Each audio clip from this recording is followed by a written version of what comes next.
So our first speaker is Delphine Joannet. She's Corporate Social Responsibility Manager at WWF Village, and her professional experience is also as a tourist guide, product marketing manager, research and development manager, and she was member of the enterprise committee of WWF Villages and member of board of directors currently, I think, yes. And so Delphine will give us some very practical example of how WWF implement CSR policies. Thank you.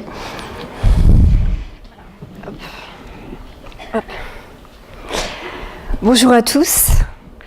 Merci d'être là pour assister à cette présentation plutôt que d'aller sur la plage.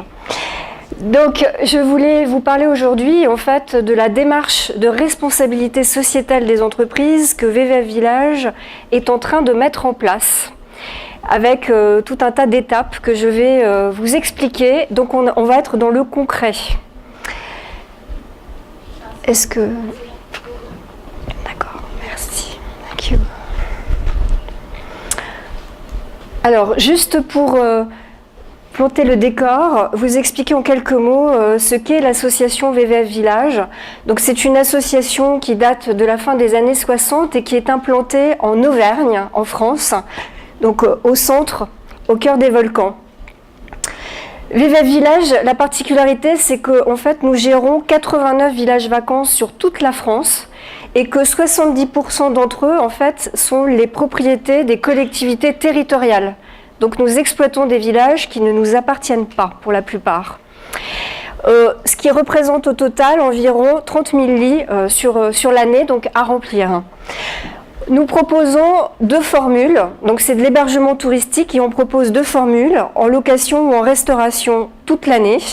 Et notre particularité, c'est que pendant les vacances scolaires, eh bien, il y a de l'animation pour tout le monde, enfants, adultes. C'est ce qui fait notre marque de fabrique. Alors aujourd'hui, WWF Village emploie 357 salariés permanents, donc à l'année, et en haute saison, puisqu'on a une grande population de saisonniers, nous sommes 2047 salariés. Donc c'est une grosse association en termes de ressources humaines. Et l'une des particularités, puisque nous sommes régis par les principes de l'économie sociale et solidaire, c'est que nous répartissons les bénéfices, quand il y en a, entre les salariés et on les réinvestit également, pour l'autre partie, dans nos investissements, dans notre activité. Ce qui est important, puisqu'en France est souvent véhiculé le fait que WWF Village n'accueille que des familles, en réalité nous accueillons tout type de clientèle, que ce soit des groupes, des familles, des individuels, des groupes de travail, etc. Donc nous sommes ouverts à toutes les clientèles toute l'année. En préambule de ce que je vais vous expliquer par la suite, ce qui est important, c'est de comprendre la différence, ou s'il y a une différence d'ailleurs, entre la RSE, donc la responsabilité sociétale des entreprises, et l'ESS, l'économie sociale et solidaire. Donc en fait, la RSE, c'est une démarche volontaire qui ne nous est pas imposée. Toutes les entreprises ne sont pas dans l'obligation d'appliquer une démarche RSE. Et donc là, ça veut dire qu'en intégrant une démarche RSE, on prend en compte toutes les préoccupations environnementales, sociétales et économiques sur notre entreprise vis-à-vis de nos parties prenantes. Et donc je prenais comme exemple la qualité. Effectivement, on a tous intérêt à prendre en compte la qualité et la satisfaction, mais en aucun cas ce n'est obligatoire, en tout cas chez nous, c'est une volonté. L'économie sociale et solidaire, là c'est un type d'entreprise, c'est un type d'activité. Donc ce qui veut dire que notre activité est centrée sur l'utilité sociale. On souhaite lier performance économique et utilité sociale. Voilà, mais d'ores et déjà, vous l'avez compris, quand on dit utilité sociale, il y a le mot social. Donc, comme dans RSE, il y a la préoccupation sociale et sociétale, c'est complètement complémentaire. Donc, en un premier temps, en fait, ce que l'on a fait en 2014, c'est qu'on est parti du principe qu'en réalité, c'est pas parce que nous étions dans une activité économie sociale et solidaire que nous n'avions pas à faire nos preuves, à le démontrer. Donc, on a demandé à une personne extérieure, un professionnel, en fait, de venir faire un audit dans notre association pour justement mesurer cette performance sociale, montrer quelle était la plus-value, la valeur ajoutée de notre utilité sociale. Ce qui était une grande première chez nous. Il y avait eu quelques tentatives auparavant, mais qui n'avaient pas abouti à ce stade-là. Donc c'est le document que j'ai en fait entre les mains, que je tiens à votre disposition puisque je l'ai apporté sur une clé USB. Malheureusement, il n'est qu'en français, mais bon, avec tous les traducteurs que nous avons sous la main, peut-être que certains d'entre eux se prêteront au jeu de la traduction. Pardon. Alors, dans ce bilan sociétal, en fait, VVF Village a eu à cœur de montrer effectivement que nous appliquions les principes de l'économie sociale et solidaire. Donc ça passe par des indicateurs et vraiment des outils de mesure. Ça c'est vraiment important, ce n'est pas quelque chose d'empirique. Donc en fait, on a mesuré notre impact économique sur l'économie locale, que ce soit en termes d'emploi ou de retombées économiques.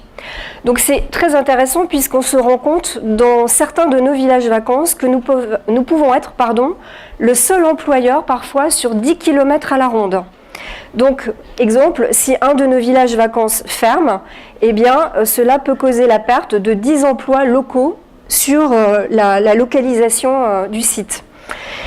C'est un exemple parmi tant d'autres. Au niveau des retombées économiques, grâce à l'UNAT, qui a fait une évaluation du panier moyen en fait, dépensé par une famille pendant une semaine de séjour, eh bien, on a pu évaluer les retombées économiques locales de VVF Village par les vacanciers à 42 millions d'euros, par exemple.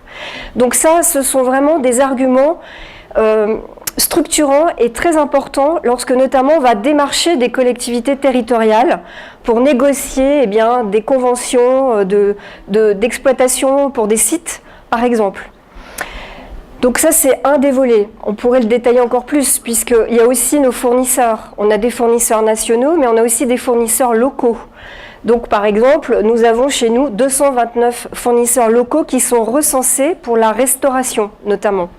Donc le pain que vous avez au petit déjeuner dans nos villages vacances est exclusivement fourni par les boulangers du coin. C'est juste un exemple parmi tant d'autres. Au niveau de notre utilité sociale, on s'en rend compte même en tant qu'employeur direct, puisque dans notre association, en fait, nous avons favorisé ce que l'on appelle en France les contrats d'avenir, qui sont des contrats aidés. Et aujourd'hui, dans notre entreprise, ils représentent 40% des équivalents temps plein dans notre entreprise, ce qui est énorme, puisque si on prend par exemple la SNCF, donc les trains en France, la société des trains, eh bien ça ne représente que 0,5% de leurs effectifs, alors qu'ils sont 10 fois plus nombreux. Je n'ai pas l'effectif total, mais voilà. Et un contrat aidé, eh bien, c'est donner une chance à des jeunes de moins de 25 ans qui n'ont pas fait d'études ou qui ont fait peu d'études, en fait, de s'insérer dans une entreprise et d'avoir une première expérience. On parle également aussi de tout ce qui est formation et développement du capital humain. VVF Village, en fait, consacre... il y avait une obligation de consacrer une certaine somme de la masse salariale pour faire profiter et faire évoluer ces salariés en termes de performance et de formation. Et donc là, on s'est vraiment très structuré autour de ça, puisque aujourd'hui en interne, on a ce qu'on appelle des campus, donc des universités, qui forment en interne nos directeurs de village et bientôt nos futurs cuisiniers. Donc c'est vraiment un moyen de communiquer nos valeurs, notre savoir-faire et aussi de garder les gens, de les fidéliser en termes de salariés. Voilà, que puis-je vous dire d'autre sur ce bilan sociétal? Il y a énormément d'éléments, donc je vous invite vraiment à prendre ce document soit sur notre site internet, soit sur notre clé USB. Toujours est-il qu'il a été fortement apprécié, nous l'avons présenté en fait en assemblée générale, donc face à nos propriétaires, à nos partenaires, à certains de nos clients, et c'est vrai que ça a été très apprécié, ce n'était plus qu'une simple présomption, c'est pas parce qu'on est dans l'économie sociale qu'on n'a pas de preuves à faire. Donc c'est un très bon argument maintenant quand on va démarcher des partenaires, des clients ou des collectivités pour leur faire comprendre qui nous sommes et quelles sont nos valeurs. Et quand ils travaillent avec nous, en fait, ils travaillent avec un modèle associatif qui n'est pas n'importe lequel, qui respecte l'humain. L'humain est au centre et bien sûr la performance économique est liée à l'humain. Ça c'était pour la première partie. Pour la deuxième partie, bon, je rappelle juste en quoi VVF effectivement est considéré comme social et solidaire, tout simplement parce que dans nos statuts associatifs, on a deux missions qui sont très clairement écrites. La première, c'est l'accessibilité aux vacances au plus grand nombre. Donc chez VVF, concrètement, eh bien, ça va être une part du chiffre d'affaires que VVF va accorder en fait à l'aide au départ en vacances, parce qu'on appelle le quotient familial. Donc quelqu'un qui a un quotient familial intéressant, on va dire, pour partir en vacances, eh bien, va se voir attribuer une réduction qui va de 10 à 20% de son séjour. Mais il y a aussi des partenariats et des dispositifs qui sont mis en place pour privilégier les départs en vacances. Et ça, c'est intéressant parce que dans la responsabilité sociétale des entreprises, vous avez justement un domaine d'action qui s'appelle, donc je vous l'ai mis là, droit économique, socio et culturel, qui fait écho aux droits universels de l'homme, hein, qui sont de donner accès en fait aux loisirs au plus grand nombre. Donc ça, c'est un premier point. Pour vous donner un ordre d'idée, VVF Village, depuis plusieurs années, consacre à peu près 1 million d'euros de son chiffre d'affaires en fait, à l'aide au départ en vacances, directement. Et ce qui est intéressant aussi, c'est qu'on a interrogé nos salariés, je le disais à quelqu'un tout à l'heure, ça faisait une trentaine d'années en fait que nous n'avions pas questionné nos salariés sur le sens qu'avait notre activité et sur le sens du travail dans leur quotidien. Et entre autres questionnements, on leur a demandé en fait si VVF selon eux contribuait à la mixité sociale, et la réponse est écrasante puisque 81% des salariés disent qu'effectivement VVF contribue à cette mixité sociale.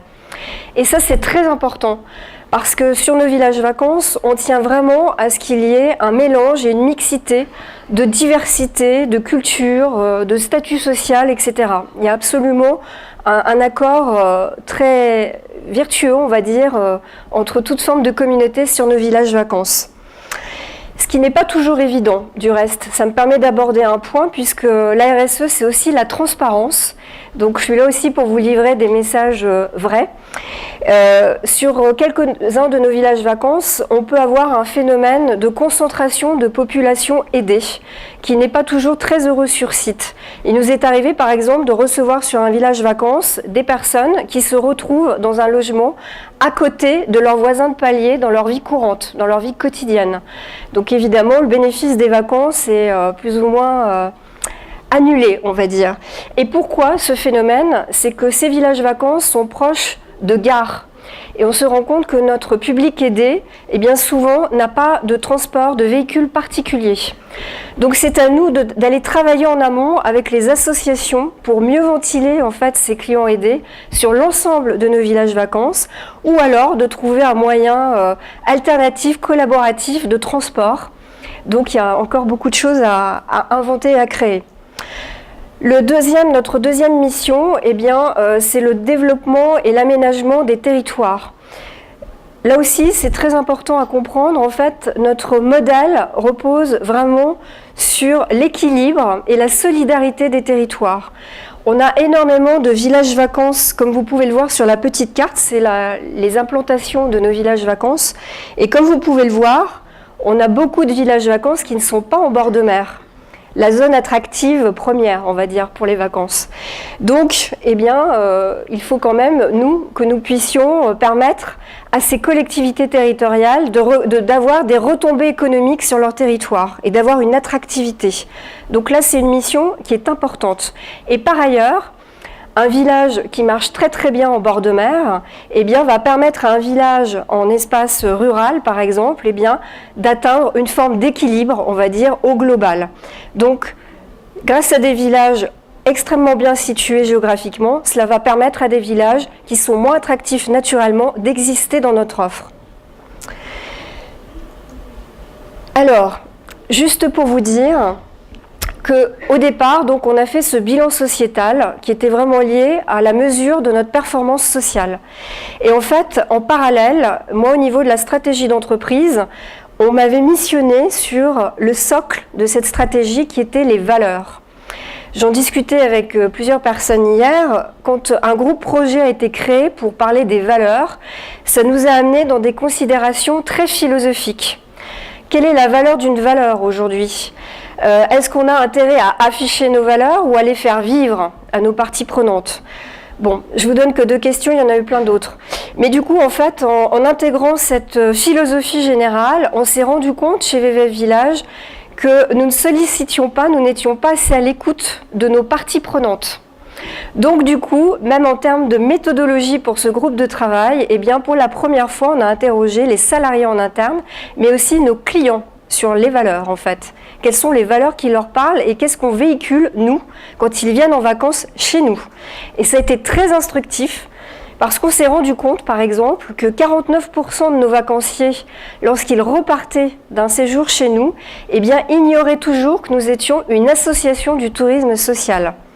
Donc là, je vous parle vraiment en toute transparence, puisqu'on a donc une grande marge de travail à effectuer pour communiquer ce message et tout ce qui va avec.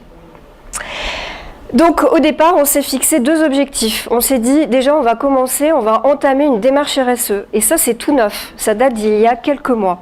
Et donc les 2 principaux objectifs, on va dire, qu'on s'est fixés en interne, c'est s'inscrire dans une démarche de mesure, en fait, parce qu'aujourd'hui, beaucoup de choses se font déjà chez nous, mais en fait, ce n'est pas quantifié, ce n'est pas évalué.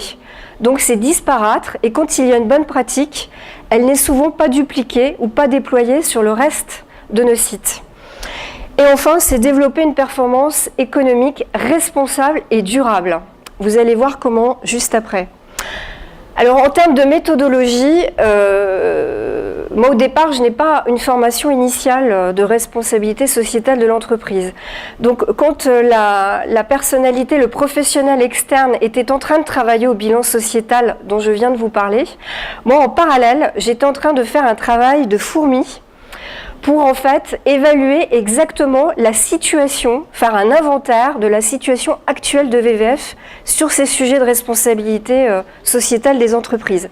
Ça a été un énorme travail pour le diagnostic. Je vous explique en quelques mots, je me suis référée à la norme qui est en fait un cadre référentiel qui s'appelle l'ISO 26000. Donc ça c'est vraiment l'incontournable. Vous avez 6 domaines, plus la gouvernance comme domaine d'action, et vous avez 36 enjeux. Donc une fois qu'on regarde ces enjeux, en fait, on va prioriser sur les enjeux qui sont en lien avec notre activité. Certains ne l'étaient pas, donc ils ont été écartés. Pour cela, on a procédé à un séminaire très concret, très pratico-pratique, c'est-à-dire qu'on a demandé à 40 salariés de tout statut et de tout métier dans l'entreprise de se réunir. On a fait venir un cabinet RSE de Paris qui s'appelle Des enjeux et des hommes et qui pendant une journée a sensibilisé tous ses salariés à ce qu'était la RSE. Ça a été fantastique honnêtement parce que il y a eu une prise de conscience. Ce que je peux vous dire, c'est que dans l'entreprise aujourd'hui, on a un niveau de maturité qui est très hétérogène sur ces sujets-là. Donc c'était l'occasion déjà d'évaluer où en était chacun dans l'entreprise et puis aussi d'homogénéiser cette culture générale, on va dire. Je vous donne un exemple. Sur les tables de travail, on avait mis des pots en verre avec des objets en fait qui avaient un lien avec la RSE. Mais on n'a donné aucune explication sur le contenu de ces pots. Et à la fin de la journée, on a demandé à chaque participant de dire en quoi ce qu'il y avait dans ce pot était en lien avec la RSE. Et nous avions donc un pot en verre où il y avait tous les petits objets que nous vendons à l'accueil de nos villages vacances. Donc c'est ce qu'on appelle des goodies en fait, des porte-clés, des stylos, tout un tas de choses en plastique. Et quand on a demandé aux gens en quoi c'est en lien avec la RSE, il y a eu un vide, un moment de solitude on va dire. Et puis très rapidement, les gens nous ont dit mais en fait c'est fabriqué par qui? C'est fabriqué par où? C'est fabriqué où et par qui? Et en fait, ils ont commencé à regarder les objets et on s'est rendu compte que 99% de nos objets vendus dans nos boutiques locales, en fait, étaient du Made in China. Et ça, c'était une prise de conscience parce que quand on est au siège et qu'on est éloigné du terrain, eh bien, on ne s'en rend pas forcément compte. Donc, c'est ce type de prise de conscience qui a eu lieu pendant ce séminaire. Il y a eu aussi un autre événement superbe. À la fin de la journée, on a demandé aux gens qu'est-ce que vous avez retenu de cette expérience et vous en êtes où, vous personnellement, avec la RSE. Donc il y avait plein de post-it posés sur un tableau et on avait un post-it flamboyant, le plus gros de tous, où il était écrit « On est foutu !» point d'exclamation. on est foutu parce que, effectivement, quand on fait un état des lieux de la planète, on voit effectivement que c'est bien avancé, comme l'a expliqué le speaker Xavier ce matin. Et en fait, on a pris l'histoire de Pierre Rabhi, la légende amérindienne du colibri, que certains connaissent peut-être, où il s'agit de dire, en fait, il y a un incendie dans une forêt. Vous avez des animaux costauds, type éléphant, tatou, qui assistent impuissants à l'incendie de cette forêt, à sa disparition. Et vous avez un petit colibri qui lui, au contraire, va puiser une goutte d'eau dans un lac, revient, jette sa goutte d'eau sur l'incendie, et il fait ça des dizaines de fois. Et à un moment, les animaux, les gros animaux, lui disent « Mais à quoi ça sert, colibri? Ça ne va pas éteindre l'incendie ?» Et lui répond « Je le sais, mais je fais ma part. » Et en fait, c'est vraiment ça, le message, c'est de faire sa part, d'y contribuer à son échelle. Donc, c'est le message qui est ressorti de cette journée. Très rapidement derrière, on a sollicité tous les salariés en interne. Donc, c'était un questionnaire énorme, dont je vous ai mis un extrait en haut à droite, où il y avait 200 questions. Donc, c'était quelque chose de très volumineux, et c'était pour savoir où on en est de nos pratiques. On a eu des réponses très surprenantes. Et comme je suis dans la transparence avec vous, par exemple, nous avons eu une remarque d'un directeur de village qui au départ m'a outré, et en fait je l'ai remercié pour son honnêteté, parce que c'est en ayant répondu la vérité qu'on sait où on en est. Et on a un directeur sur 89 aussi, il faut relativiser. Quand je lui pose la question, est-ce que tu as mis des économiseurs d'eau dans les logements de ton village vacances? Eh bien la réponse est non, parce qu'aujourd'hui on ne paye pas l'eau. Et donc vous voyez, là c'était un peu un choc, parce qu'effectivement l'eau on n'avait pas à la payer, du coup eh bien, on ne se chargeait pas d'en prendre soin quelque part. Donc vous voyez, alors on a eu de très bonnes nouvelles aussi dans ce questionnaire, et puis des nouvelles qui nous disent eh bien voilà où on en est dans certains cas. Ensuite, j'ai fait un benchmark, c'est-à-dire que j'ai regardé à travers la communication du tourisme marchand et social, eh bien, où on se situait, nous, par rapport aux autres. Parce que, comme on a l'impression de faire beaucoup en interne, il est intéressant de voir de manière réaliste où on en était. Et là, eh bien, c'est moyen, on va dire. Effectivement, il y a des pratiques, mais comme ce n'est pas structuré, que ce n'est pas mesuré, en fait, on est dans l'incapacité de le communiquer clairement et surtout de s'améliorer. Par contre, beaucoup d'opérateurs du tourisme marchand, cette fois-ci, sont déjà structurés pour répondre à ces demandes et avancent très rapidement sur ces sujets-là. Et puis ensuite, on a regardé où on en était du dialogue avec nos parties prenantes. Donc j'ai listé toutes les parties prenantes avec lesquelles on est en interaction et j'ai évalué ce niveau de dialogue avec un certain nombre de personnes. Et là, force est de constater aussi que c'est moyen, c'est pas mauvais, c'est pas excellent, c'est moyen. Donc ce qui veut dire que c'est un axe de travail fort à travailler par la suite pour qu'on puisse faire passer nos messages et par exemple que nos clients comprennent en rentrant chez eux de vacances que nous sommes une association et quand ils viennent chez nous acheter leurs vacances, ils adhèrent à un modèle et qui n'est pas le modèle de tout le monde. Voilà, alors à l'issue de ce diagnostic, en fait, il y a 4 très grandes réflexions qui sont ressorties. Il y en a beaucoup d'autres, mais comme j'ai très peu de temps, je me suis posée sur ces 4-là. La première, c'est soutenir notre mission d'utilité sociale. Ça peut paraître une évidence, c'est dans nos statuts, mais en réalité, en interne, ce n'est pas toujours évident. Exemple, on a sondé donc nos salariés sur à l'avenir, qu'est-ce que vous voudriez, vers quel type de clientèle vous voudriez qu'on aille encore plus? La clientèle aidée ou la clientèle non aidée? Très majoritairement, les salariés nous répondent la clientèle aidée.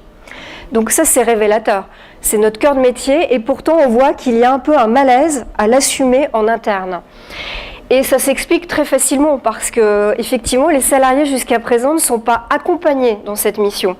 Donc il y en a pour qui c'est naturel, je pense notamment aux anciennes générations dans nos salariés qui sont entrés chez VVF pour les valeurs que cette association véhiculait. Mais pour des générations plus récentes, celles qui sont entrées il y a moins de 5 ans par exemple, eh bien là c'est beaucoup moins naturel. Ils auraient pu travailler chez nous comme chez un opérateur marchand, ils ne font pas la différence. Donc ça pose même la question du recrutement. Quand on recrute, est-ce qu'on s'assure de sonder les valeurs associatives et autres du candidat? Voire à long terme. Alors à long terme, là aussi c'est compliqué parce qu'effectivement il y a une pression économique, il y a une crise économique, donc on a des objectifs souvent à court terme et nous il faut qu'on aille au-delà du court terme. Et ça c'est compliqué à faire entrer en fait dans les réflexions et dans les démarches, notamment quand on va à la recherche d'investissement pour des projets. Communiquer, partager, c'est pas notre point fort. On fait plein de choses, mais en fait, comme c'est disparate et que c'est pas partout, on a du mal à le communiquer clairement. Et puis en plus, quand on se lance dans une démarche RSE, c'est à double tranchant. C'est-à-dire qu'une fois qu'on communique sur la démarche RSE, on se doit d'être très exigeant avec nous-mêmes et de répondre aux objectifs qu'on s'est fixés. Parce qu'autrement, on se fait tacler, et à juste titre, de ne pas avoir tenu nos objectifs. Et enfin, fédérer les équipes autour du sens justement de notre association. C'est important parce qu'effectivement, quand on a, exemple, chez nous dans notre service comptabilité, une personne, une salariée qui n'est pas allée sur un village vacances depuis 10 ans, on peut se poser la question légitimement, quel est le sens au quotidien de son métier? Est-ce qu'elle sait finalement pour qui elle travaille au final? Eh bien, c'est le village vacances et c'est le client, les villages vacances qui sont en face des clients. Voilà, alors là c'est, j'allais dire, une exclusivité que je partage avec vous, puisque cette carte stratégique donc, de la RSE, je viens de la finaliser il y a 1 mois. Donc en interne, tout le monde n'est pas encore informé de cette carte stratégique, on va le faire très prochainement au mois de novembre. Et donc comme vous le voyez, en fait, elle se décline sous 4 axes. Mission sociale et solidaire, le bien-être et le management des salariés, les engagements responsables et durables et le respect de l'environnement et l'exploitation du patrimoine. Donc là, en fait, ensuite, vous aurez un plan d'action qui va être décliné sur 5 ans, parce que c'est un travail, c'est ce que j'ai appris en faisant ce travail, c'est que c'est une politique des petits pas. Au départ, on part vraiment, enfin en tout cas c'était mon cas, la fleur au fusil, en se disant toute mon entreprise va être OK avec ça, les parties prenantes extérieures n'attendent que ça, donc on va pouvoir dérouler le scénario et puis ça va se faire sans problème.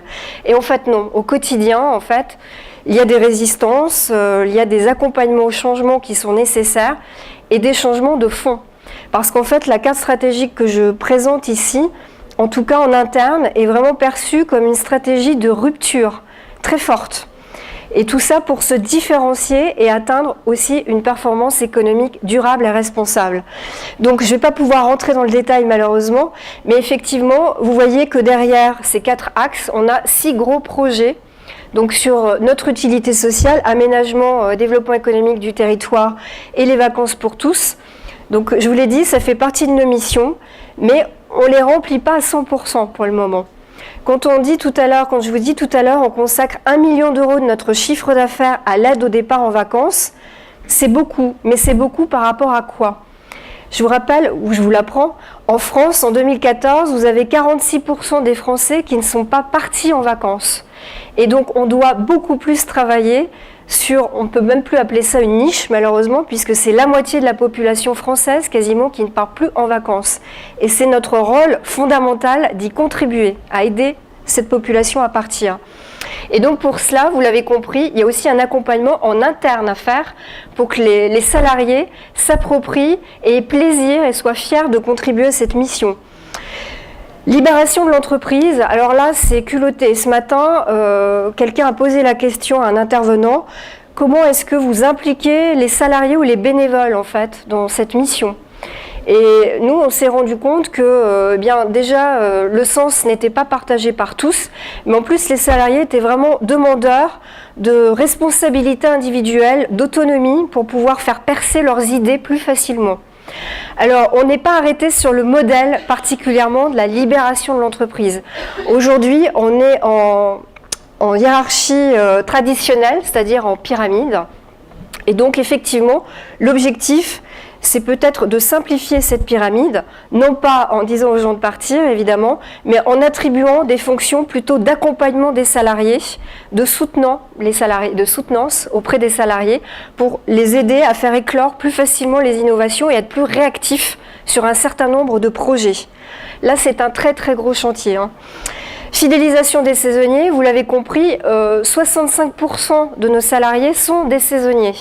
Donc qui dit saisonnier, dit pour certains, en tout cas dans l'esprit de certains, une certaine forme de précarité, puisque ce sont des contrats qui alternent avec des périodes de chômage.